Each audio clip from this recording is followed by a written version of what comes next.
Alright. Okay. Albion Online. Hello and welcome back to another Albion Online Dev Talk. In a previous video, we introduced the visual and level design improvements coming with the Lands Awakened update to Albion Online in late November. Today, I want to talk about how that better looking open world is being filled with better gameplay and more exciting opportunities. The main challenge when creating open world content is... I'm glad this stuff, because we can talk about this now. Because that's why I couldn't talk to you guys before about it. You kept asking me fucking questions on, so I'm glad we can talk about this now. Offering valuable rewards without making those rewards static and predictable. Predictable rewards lead to stale gameplay, as the most powerful groups will tend to monopolize these rewards. Just suck them out. Our goal with the open world rework is to create dynamic, unpredictable rewards which open opportunities for whoever is in the right place at the right time to try to compete over them. And that's really important. Like that is so fucking important, right? That the spontaneity, because like you have just like right now the chests that spawn every 6 hours, the chests that spawn every hour. There's people that just sit on them and wait, right? There's people that have hideouts literally built next to them, right? So like it's good. This is good. This is good change. This is a great way to do it. Like dynamics, like, you know, spontaneous objectives that just spawn around the open world, right? Like it's very, very good. So it means that you get rewarded for just actively being out there, right? For just actively being out there playing the fucking game. It's very good. Very, very good. The first thing I want to predictable rewards lead to stale gameplay came straight from NomadPoncho's mouth. I mean, we may have said that a couple of thousand times. Are the improvements to open world mobs. Many of these have received a complete overhaul in terms of their visuals, their balancing, their abilities, and of course, their rewards. On top of that, we've developed a system to level up these mobs over time. Initially, low strength and low value recruits will spawn in each area. After a while, these will upgrade to regular or even champion level mobs. And this is what we pointed out in the last video, right? The yellow glow that the mobs had. Which are more powerful, but also carry significantly more rewarding loot. If left unkilled for a long time, the entire area will fill with these champion mobs, making it massively rewarding to scout for highly upgraded areas for your open world PvE. Like, that's kind of crazy, right? So, yeah, these areas that haven't really been touched, all these mobs just upgrade. All of them just upgrade. You have this crazy worthwhile zone to go to. Areas like, let's say, for example, Red Tree, that just constantly have people cycling the same shit over and over again. They're going to be very low value. So it rewards people not holding down higher tier just pocket areas on the map, and actually rewards people like for spreading out to you know, to explore the game. Right? That's always been the value of the Black Zone, is to spread out and explore. So this is very, very good. Very, very good. When they're renaming TA Dagger Pair to Nomad Pokers, that's actually hilarious, but no. Roaming, just, yeah, moving, playing the game actively, you know, not just sitting down in one fucking spot, you know? This is great. This system rewards world exploration and allows players to choose for themselves how many mobs in an area need to be upgraded for them to feel the activity is worthwhile. It also encourages players to leave... Why is this motherfucker got a miner's hat on? Just why? Why is this motherfucker wearing a miner's hat? The immediate vicinity... Why? I love the shit they wear in these SBI advertisement videos for the next update. This guy out here in Judicator arm with a mining hat on. At a Thetford cave, dude. ...of cities and to spread out into the world. To help players find regions with highly upgraded mobs, we're expanding the world map with a new view mode which shows you the approximate current value of mobs in all of the world's regions. We think all these improvements... Okay, they didn't show it there, I guess, but yeah, that's kind of cool, right? To show people which areas are dead and which areas are better kind of gives you a little peek at what... I'm not sure how happy I am with that feature. I think I personally would have preferred it if they just left the zones be, so you had reward for exploring these places, but then that also means that players that live in these hideouts in the better places, maybe that, you know, that have the better shit on them right now, you know, they can just go out and farm this shit easy, right? So maybe it's a good thing to just help players kind of focus in on where the content should be and be able to like compete over it a little bit. I don't know. will make going out into the open world a really interesting and valuable activity for solo players. Could we drop the link in chat there if we have it, please? For group players, we've applied the same mob upgrading system to static open world dungeons. Okay, so we'll let it play. This ensures exploring the remote corners of the dungeon to find upgraded mobs is worthwhile and pulls groups away from the more obvious areas of the dungeons. In addition, we've added multiple entrances leading to neighboring regions to all. Multiple fucking entrances, dude. Multiple entrances. Now, I can guarantee you over in Archland, they'll have a naked scout here, a naked scout here, a naked scout here, and a naked scout here. 100%. But the point is, like, they've made statics usable, right? All these mobs are going to be upgrading over time. All of them, that means everything's valuable everywhere. Every single nook and cranny and pocket, we see some little chests and stuff down here that we've got. You know, all of this shit's valuable, right? This would be good. Dungeon is diveable again. It depends what happens, right? Because you've got multiple ways of doing this, right? We've got multiple ways of doing this.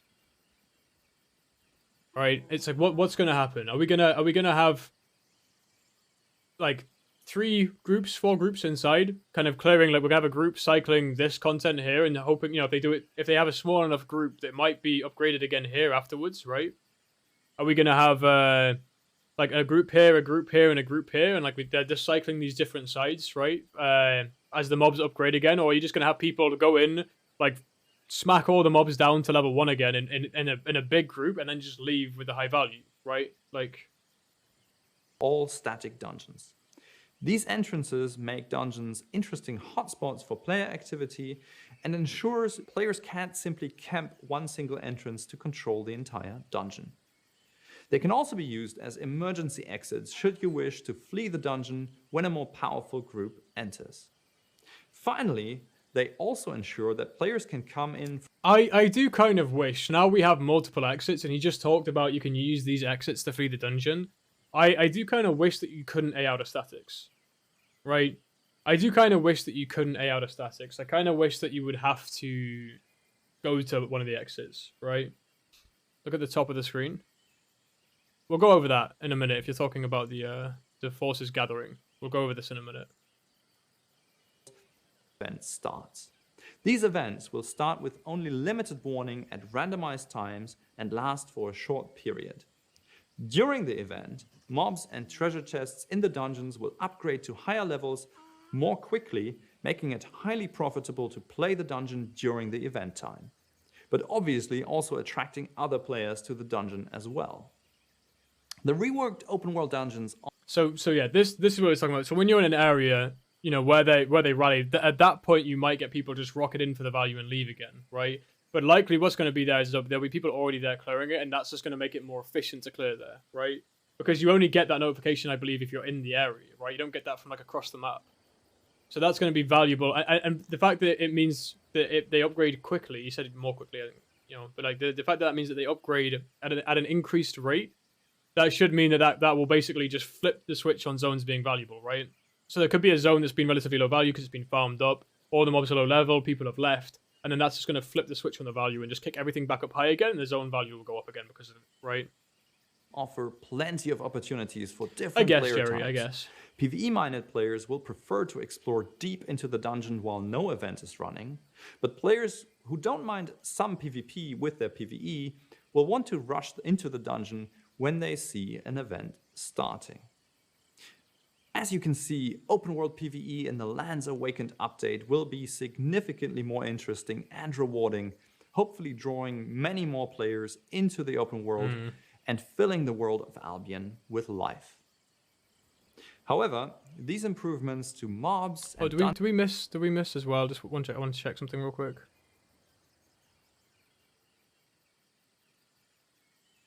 During the event time, but obviously also attracting other players.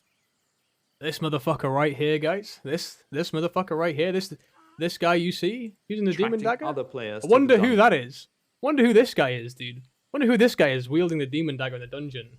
Wonder who that guy is. As well. The reworked open world dungeons offer plenty of opportunities for What a different Chad, whoever player that guy types. is.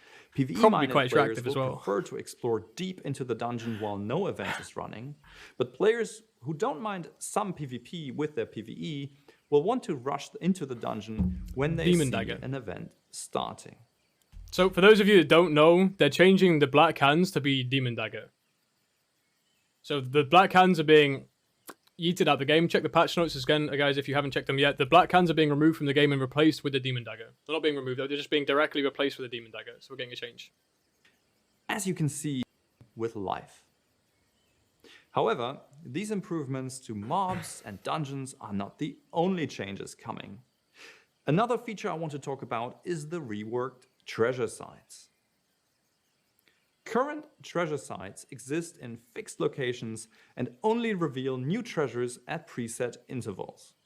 While this can lead to interesting encounters, more often than not, players don't dare to go there for fear of encountering a well-prepared group. Many players also feel that the rewards from treasure sites are outdated and need to be improved. 100%. To address these issues, we've completely changed how treasure sites work. Instead of a fixed location, treasure chests can now appear anywhere in the open world. And instead of everyone knowing well in advance when a treasure can be looted, the new treasures will only give a limited warning time before they become lootable. Fantastic. In addition, they will only be marked on the map for players in the same or a nearby region. How long they need to unlock and how far away they are visible depends on the size of the treasure. The goal with the different sizes... So just before he continues here, we'll go back to the map display that he showed there. So basically, what he was talking about there was that the size of the treasure will dictate how far away you can see it. And obviously, you only get a short notice now, not like the ones that exist right now, where it's like this one spawns in 6 hours, this one spawns in an hour. This all goes into that revamping the black zone to take away the monotony, you know, the just slow, you know, predictable shit that has existed for a while now, and create again this nice diverse place where you can explore and be rewarded for doing so. So a high value chest you'll be able to see from multiple tiles away, right? A lower value chest you might only be able to see from the tile itself, or maybe from the tile next to it or whatever, right? So what that means is that obviously as you're roaming around and checking the map, you might see, oh shit, there's a high value chest spawning over here, and multiple groups will converge and compete over that objective, right? Whereas if you're in a zone, you're maybe solo clearing some open world mobs and stuff just to get some fame, a small value one might pop up in the zone, and then it's just going to be you and maybe the other players in that zone that are going to compete over it, right? So it just really rewards you for actively having a presence on the map and running around, right? Not sitting in a hideout and then waiting for a timer. Like, this is where we're at right now with a lot of the gameplay. People just sit in a hideout, sit in a city, you know, sit in a rest zone or whatever, and they come out at the time of the content with all of their fucking friends to do it all at once, right? So this should be good for sort of more encouraging, you know, small scale groups to be around and spread out. Now, that's not to say that everyone will. You will still have the roaming blobs trying to do everything in a fucking group. But, you know, the value you'll be able to get as a small group, you know, going around and just picking up all these different things, right? Spiders, chests, high value mobs, you know, static dungeons as they reset, like just going in and out. Like, that's going to be a great thing to do. It's just to have a good little roaming group, right? And then just be able to do fucking everything. Gathering, PvE, PvP. Just take all of it. The same shit that I do now solo, right? But in a group. And that's what I fucking love. That's the gameplay that I really enjoy, you know? Billy, thanks for the follow. Does it mean we lose conditional flagging zones in yellow and red zones? It might very well do. It might very well do, Susan. I'm not exactly sure. Gritaku, thank you for the raid. You beautiful bastard. I just hope it doesn't lead to good players monopolizing the content and weak new players getting frustrated because they can't even get fights. No, it's spread out, right? It's very spread out. That's the thing, is like, that was the problem with the static spawns of Hellgates before, is that they were camped out by people, right? Like, this you get rewarded for spreading around. If you're just sat in the same area, go explore, go find somewhere different, right? That's the whole point of the update.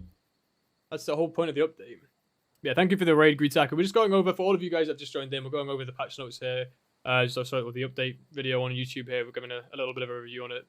But thank you and welcome everybody from GreedStream. Thank you for the shout out there as well, guys. marked on the map for players in the same or a nearby region.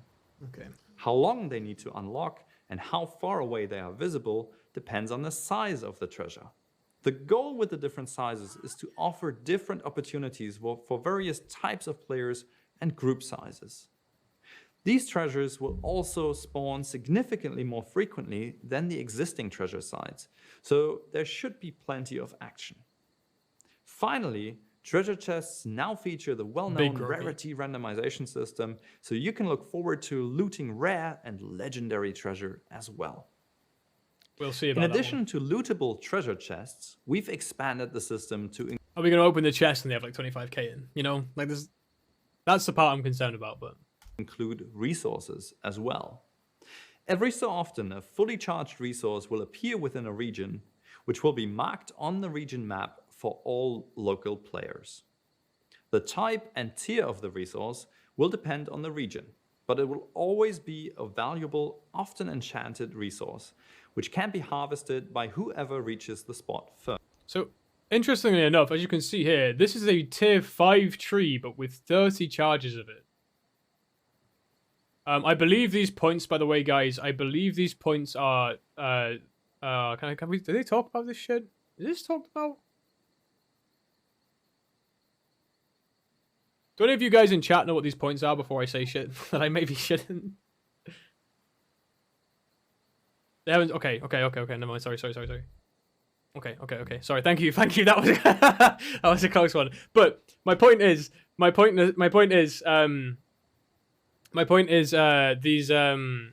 these trees here are 30, right? So we've got a tier 5 one. It's a flat tree, but it's 30. You don't have those in the black zone right now, right? They're mastery points. But right, almost lost my other testicle. But no, like they not to say that I only have one. I'm meaning from the last time we talked about this. Never mind. All right. It's a tier 5 tree with 30 charges. You don't have those right now, right? It's five charges that these have right now. So these are upgraded things, right? These are all upgraded resources now. So you can see on the minimap here as well, we've got some stone, we've got some ore over here. He said often enchanted, not always enchanted. But these are separate. This isn't, someone was talking about this earlier. This doesn't mean that every time a resource hits max enchantment, it's then marked on the map. That's not what this is. This is a secondary thing, right? They spawn in these high-value resources and they're marked on the map. Sometimes they're enchanted, but can you imagine if this was a 5-3 tree that spawned in with 30 charges? Like, that's insanely valuable. So again, the gameplay that you've seen me doing before, where I'm roaming around with like gather gank gear, you know, and the stuff I've been doing recently as well with like dagger and stuff in the black zone, where we're going around and we're trying to fight groups, we're trying to gank people, we're trying to do spiders, outposts, gathering, all of it. That style of gameplay of just actively roaming is going to be massively rewarded now and incredibly enjoyable to do. So I'm really looking forward to it. They've done this update is fucking fantastic. It's absolutely phenomenal. This is just what the game needed, honestly. I'll admit it, I'm a PvE player, don't really bother with black zone, I don't want to fully flag in reds, but I enjoyed going into conditional flag zones time to time, red and yellow. It was fun and useful content for newest players. Sorry to see it go if that's the case. I mean, I know what you're saying, Chizon. I understand that, but you have other forms of like content to get used to. Like they were a crutch for kind of that kind of soft engaged content, right? Where you didn't want to lose your shit. You have now got faction warfare. You've got all these other areas in the game where you can train yourself in PvP without needing these conditional areas to be like, oh, do I want to take that? Yeah, I kind of do, and then go for it, right? It's I get that there was easy content for people before, but like we're getting much better content in lieu of that, right? Best Albion streamer, thank you, SB63. Thank you for the 5 months of Twitch Prime there. I really fucking appreciate it, dude. Albion not going to look like Roblox anymore, Pog. Oh, the update's fucking great. The visual update's amazing. If they're fast enough to gather it before the competition arrives. Finally, to support the competition arrives. This little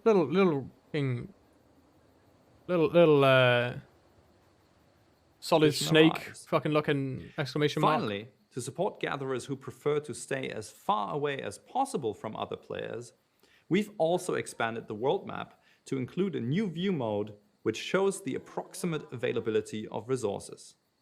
You can filter this view by tier and resource type to look for regions which may have... That's a really nice quality of life, right? Just to let players know where resources are, right?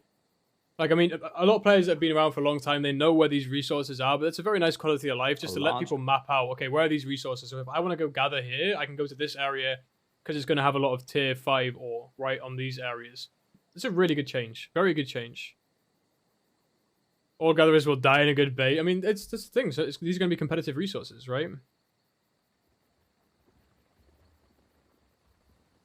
Very good change. What are we waiting for, Fang? You keep saying wait. The exclamation point is something new in game. I mean, What do you think? I'm sure they'll do another video to talk about it, but enough to gather it before the competition arrives. Finally, what can we analyze? Okay, nothing. Everything's hidden. Never mind. Finally, to support, which shows the approximate availability of resources. You can filter this view by tier and resource type to look for regions which may have a large amount of valuable resources. But this is very available. good. This is very good. As you can see, there really are a lot of new features and improvements coming to the open world of Albion Online. And we can't wait to see as many of you as possible roaming the world, looking for valuable treasure and resources when the Lands Awakened update releases in November. There's still plenty more to talk about for that update. In the next videos, we'll talk about new music coming to Albion Online. We'll introduce major changes coming to the guild seasons and talk about hideout HQs and new gameplay features like energy crystals and power cores. So subscribe to make sure you don't miss any of the upcoming dev talks and stay tuned.